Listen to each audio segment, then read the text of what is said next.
Solenoid is a kind of device which produce strong and parallel magnetic field. How this work? Solenoid क्या होता है? एक insulating material पे, एक insulating solid पे we just surround a wire. Okay, so this wire in which current is flow and we produce a strong magnetic field lines. Okay, so the current is flowing like this. Okay, these are the wire and like this. How this magnetic field produced? If we take a single wire like this, okay, the current will flow in this wire like this. Let's say जब कोई भी circular loop में current flow करता है तो जो हमारा जो डायरेक्शन होती है, जो हमारी डायरेक्शन होती है किस चीज़ की, मैग्नेटिक फील्ड निकालने की, वो जो ये लूप का कर्वेचर है वो हमारी फिंगर रिप्रेजेंट करती है. मतलब कर्लिंग फिंगर रिप्रेजेंट कर current and this thumb will represent the magnetic field. So उस केस में ये देखिए magnetic field line coming outward और इस साइड पे यहाँ पे magnetic field line goes inward. So this loop का मैंने शो किया है. तो ये डॉट लाइन है. डॉट का मतलब current is coming outward, cross का मतलब current is going inward. Okay, so due to this magnetic field line, ये देखें in this direction 2 2, let's say there are 4 line. अगर एक इस तरह की और लूप हो तो क्या हो जाएंगी, 8 लाइन हो जाएंगी. अगर इस तरह की एक और लूप 3 लूप हो जाएं तो करंट इस तरह से बढ़ती जाएंगी. तो जितनी मैग्नेटिक फील्ड लाइन बढ़ेंगी उतनी ही स्ट्रॉन्गर मैग्नेटिक फील्ड होगी. तो अब यहाँ पे इनसाइड पे जो मैग्नेटिक फील्ड लाइन है वो पैरेलल है. कैसे? अगर हम यहाँ पे एक मैग्नेट लें जिसमें नॉर्थ में से मैग्नेटिक फील्ड लाइन बाहर निकल रही है और साउथ में से इनवर्ट जा रही है, तो क्या होता है, एक लाइन होती है, उसके बाद ये कर्व टर्न हो जाती है. बट अगर हमने लॉन्ग सिलेंडर लिया है तो उसमें क्या होगी, वायर की जो मैग्नेटिक फील्ड लाइंस होगी वो क्या होगी, बहुत पैरेलल होंगी. और जितने ज़्यादा कॉइल होंगे उतनी ज़्यादा ये मैग्नेटिक फील्ड की लाइन होगी, उतनी ज़्यादा मैग्नेटिक फील्ड स्ट्रॉन्गर होगी. ये तो इनसाइड की बात आ गई. अब आए आउटसाइड पे. लेट्स से 2 रिंग लिए हैं हमने, एक इस तरह का रिंग, 2 पैरेलल रिंग है. सो इसमें करंट फ्लो हो रहा है. Okay, so like this current flow हो रहा है. तो मैग्नेटिक फील्ड लाइन जो हमारी आउटवर्ड निकल रही है, वो आउटवर्ड निकल रही है, वो इस तरह से ऊपर बंद हो रही है एक की वजह से.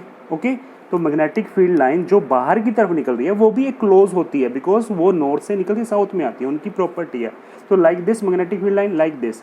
अगर दूसरी लूप है उसी के पैरेलल जिसमें करंट फ्लो हो रहा है, वो उसमें भी करंट ऐसे फ्लो होगा. देखो इसका ऊपर जा रहा है, दूसरे का भी करंट, तो दूसरे का भी ऊपर. तो उसकी वजह से ये जो मैग्नेटिक फील्ड लाइन होगी वो क्या होगी, वो आपकी इस तरह से होगी, ये वाली मैग्नेटिक फील्ड लाइन, ये वाली. तो इसकी वजह से मैग्नेटिक फील्ड लाइन ऊपर होगी, इसकी वजह से नीचे. ये देखो ऊपर की तरफ जा रही है, इसकी वजह से नीचे. सो 2 विल कैंसिल. आउटसाइड पे क्या हो जाएगी, मैग्नेटिक फील्ड मोस्टली बहुत कम होगी और they will approximately equal to 0, और we can say they will cancel each other.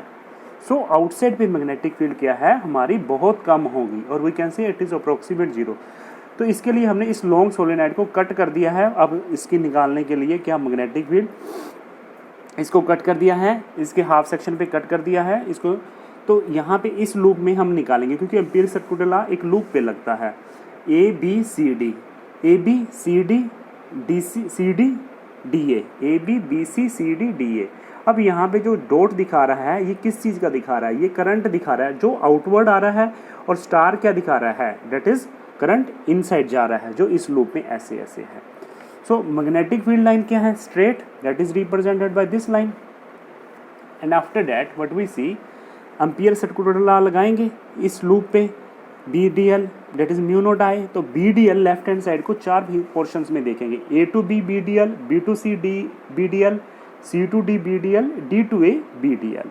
अब बी डी एल, बी की जो डायरेक्शन है वो फिक्स रहेगी, और लूप की जो एलिमेंट की लेंथ है वो ए बी की इधर है, बी सी की इधर है, सी डी की इधर है, डी ए की इधर है. तो वो वेरी कर रही है. तो बी डी एल पहले केस में बी और डी एल की जो लेंथ है, बी भी इधर है, डी एल भी इधर है, क्योंकि लूप इधर है तो एलिमेंट भी इधर होगा उसका. So that is the 0. So B D L first case में बी डॉट डी एल, तो B D L cos theta cos 0 1 हो जाएगा.